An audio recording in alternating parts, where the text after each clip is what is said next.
welcome back to my channel. If you are a regular, if not, welcome anyway. I already did my brows off camera, so for today we're just getting straight into the eyeshadow look starting right now.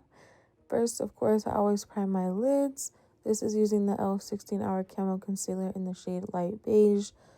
I know that I don't really talk about how I prime my lids, why I prime my lids, but usually I use the 16-Hour Camo Concealer for the couple of people who have asked me, and just in case anyone else was curious, because I don't really use that in my product description, but I guess I'll add it.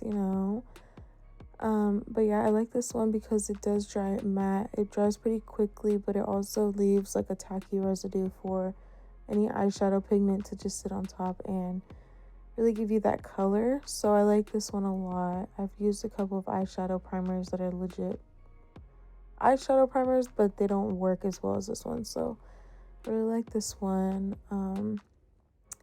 16-Hour Camo Concealer from e.l.f. Cosmetics. And then I went in with my Me, Myself, and Michell palette today with this raspberry color.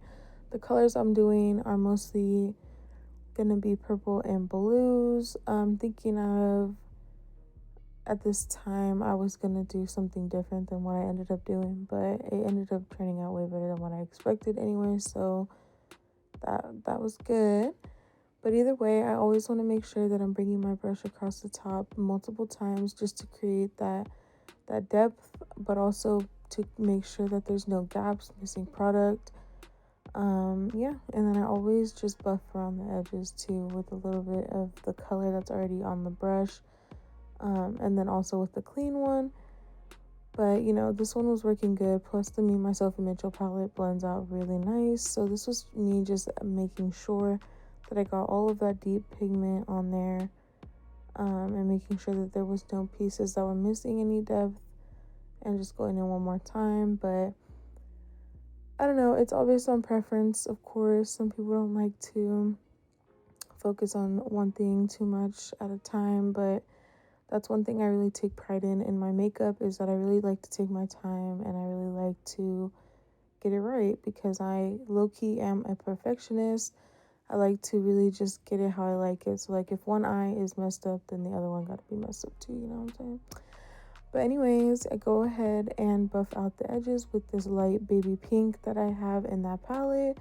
And it ended up looking really pretty, but as you can see, because I went a little bit on top of that purple that was already there, it removed a little bit of the depth, so we don't want that. But either way, we want to make sure that we get that good blend on the outside, of our shadows. So that baby pink really helps to give it that extra pop. So you can always go back in with the depth too when you're done blending out and mixing colors as well. Something to keep in mind. It doesn't just have to be a one and done thing. A lot of the times people like to really follow the rules with makeup and oh, you're not supposed to do that after this, but it really doesn't matter, and it's all about what works for you. So right now I'm using a Q-tip with the One Size makeup dissolving spray. I did a video or two on my TikTok about this spray and how it works, and this is honestly my go-to method now instead of Vaseline to remove any pigment before cut crease. This has been the way that I've been doing it because it works so much better, it's so much quicker, and I don't have to waste so many Q-tips like I do for Vaseline. Anyways, so what I do is I just rub it on with one side and then remove it with the dry side, and you're good to go. Before adding the concealer on your lid for your cut crease, you could always tap dry or use a completely dry Q-tip to just make sure there's no oil like so, because you don't want it to sit on oil, you want it to sit on your lid. So that way it stays longer. But before I cut my crease, I always bring back that depth. You can kind of see the difference between two eyes. One has it, one doesn't, but it just makes it a little bit more sharp, especially when you're doing a cut crease and you're adding a brighter color in the center. It really does make it pop a lot. Again, I went in with my e.l.f. 16-Hour Camo Concealer to cut my crease. I really like this concealer when it comes to cut creases, especially because it does dry so quick, which is a complaint a lot of people have from this concealer, especially working with it on your face. But personally, that's one of my favorite things about it, is that it dries so quick. Because sometimes concealers just sit there and they get oily really quick, or they just separate really quick. But this one dries matte, and when it's on, it's on. Like, you're good to go. So for a cut crease, it's just chef's kiss, really, it is. And then that way you don't have to worry about like looking up or looking crazy or whatever, looking anywhere, because this one does dry a lot faster than a regular concealer. Another thing that I got from the store recently was the Makeup by Mario Master Metal Manipulator, which I ended up using to mix the pigment that I'm using on my lids today. So basically I just cut my crease and set it with a light powder, and then I'm going in with a shimmery, it's kind of like an almost iridescent, I'm probably using that word wrong. It's like it reflects blue in certain lighting, but in certain lighting it's just silver almost. But anyways, I put a little bit of the Makeup by Mario's Metal Manipulator and mixed it in, and it actually blew my mind. Like, I literally want to use this dissolver, this Master Metal Manipulator for everything now, like for all my pigments, all my things. I'm already going to try with the Mona Labelle pigments that I just got, so can't wait for that. But just to make sure that it's on good when it's on, I put some eyelash glue on my on my eyelid, and this is just to make it tacky, a sticky surface area, so that it gets it a good grip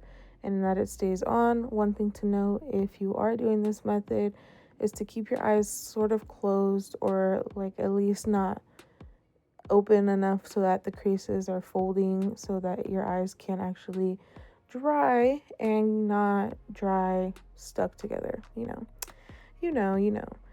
But anyways, you can kind of see that it has a little bit of a reflectant in this angle. And then also that Makeup by Mario, oh my gosh, it's such a tongue twister, but the Metal Manipulator is what made this kind of like a liquid. So when I applied it, it was like almost applying a liquid eyeshadow in a way.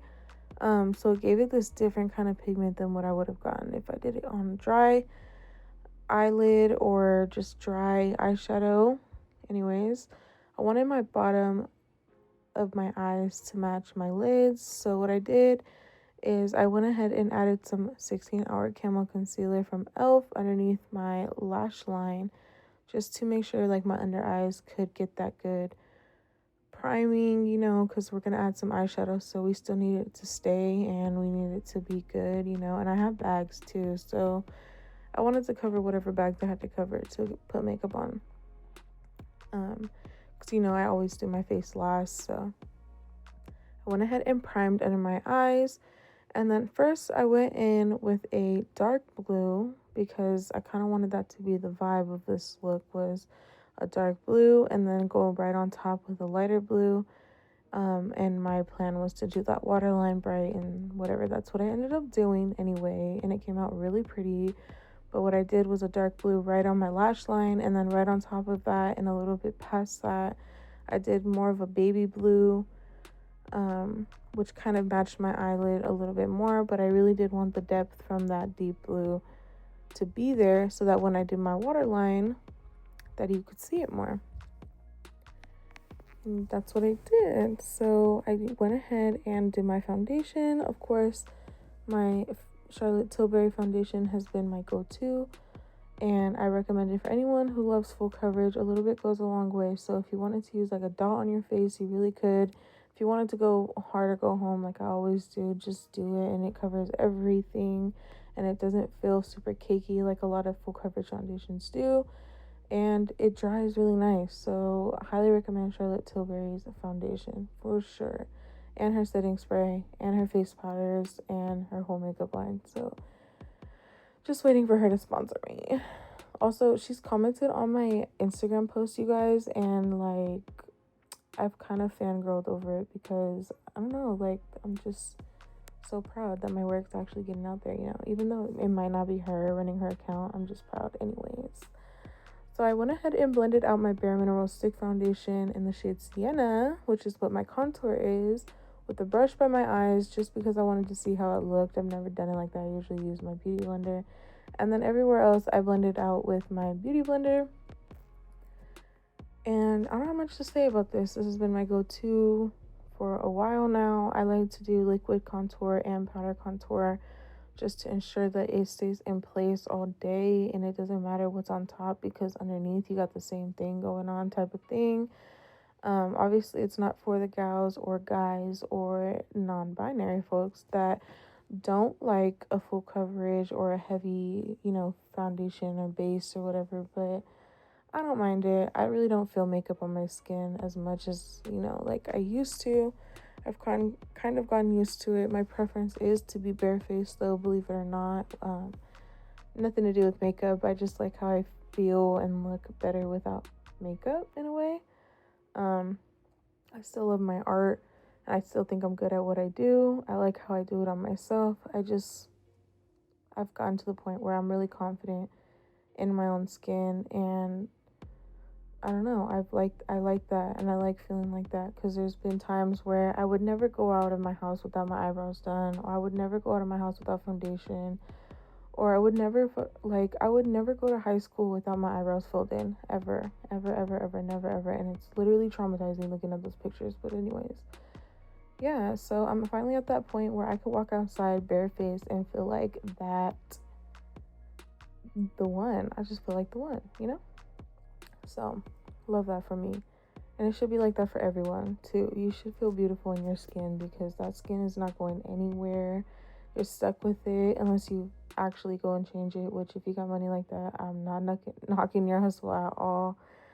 But yeah, so again, with my 16-hour camo concealer, there has been like 2 different shades that I've used though. For my lids, I used a darker one because I wanted to match my skin underneath. But for my concealer under my eyes, I always go brighter. You know me, I love my bright under eye. It always sets to and oxidizes with powder and stuff a little bit, so it calms it down enough, you know. You know.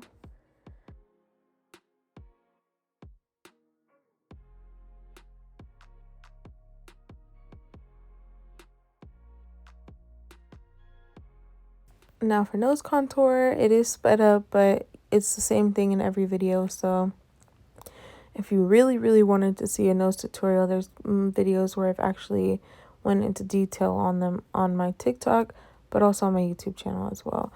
But basically, I like to go light, dark, light again. So what I do is highlight the tip and bridge of my nose. Then I'll deepen up the sides, the tip, and the top of my nose as well.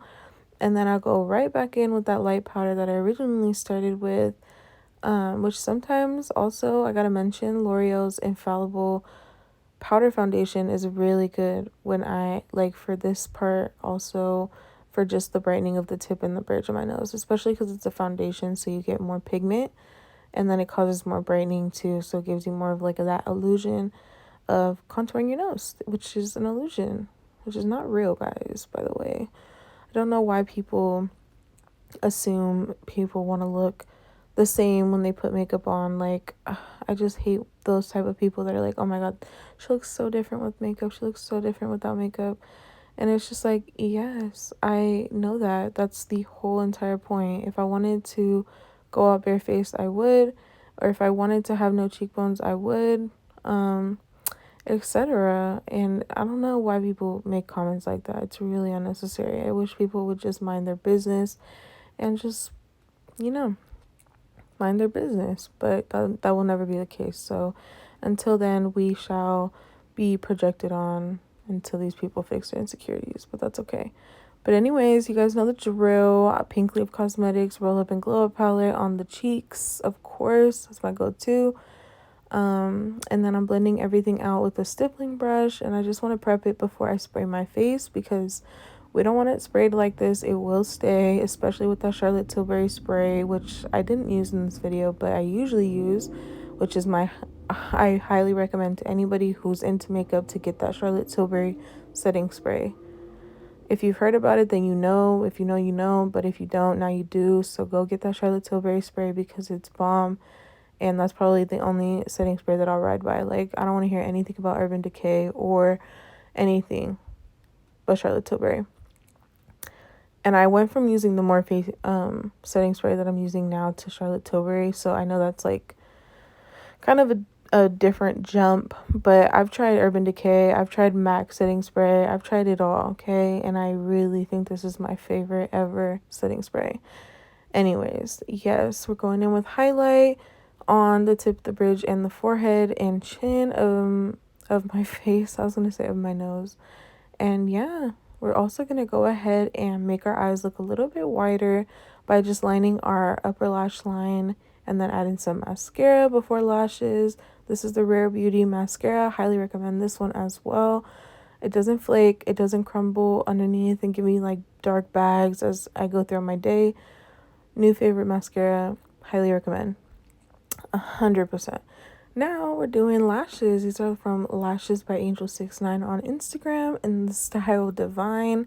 These are super full. These are for my people who love a full lash. These kind of look like eyelash extensions when I have like a bare face on and I pop these on because they're super dramatic, but they look like that style for eyelash extensions that a lot of girls are doing, that full volume and like cat eye look almost.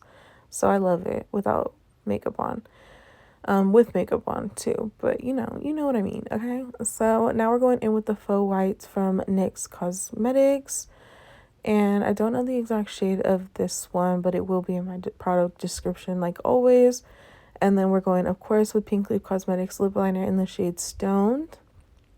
And what I'm actually going to do is buff it out a little bit and just pop on some concealer because I couldn't find the lip color that I was trying to use. And I had a specific look I was going for. So when in doubt, you improvise and you figure it out. Right. So that's what I did. So I added a good amount because I knew I was going to buff it out with a little tiny brush, which I did off camera. And then I added some concealer right on top and it gave me the lip that I was looking for. I'm perfect. I'm just playing, but I really love how this look came out. Also, for anyone who's curious how I did my hair, I literally had it parted like that because that's how I curled it. I curled it in those two pigtails and then I just took it out. It was actually creased too, so I had to straighten out the creases because we did that off camera though. It's okay. But yeah, I hope you guys like this video and I hope you actually like it and I hope you subscribe as well. I have been trying to be consistent even though it's a little bit discouraging sometimes being on YouTube and being a small creator. But I'm going to keep pushing through because I know big things will come to me if I am consistent. Not to mention my boyfriend is amazing and he's super supportive. So even though he drives me crazy, he's always encouraging me to keep doing this and I love him for that. But anyways, that's all I got for you guys. And I appreciate if you even got this far. But if not, you somehow still did because you're hearing this. But anyways, I hope you guys have a good week.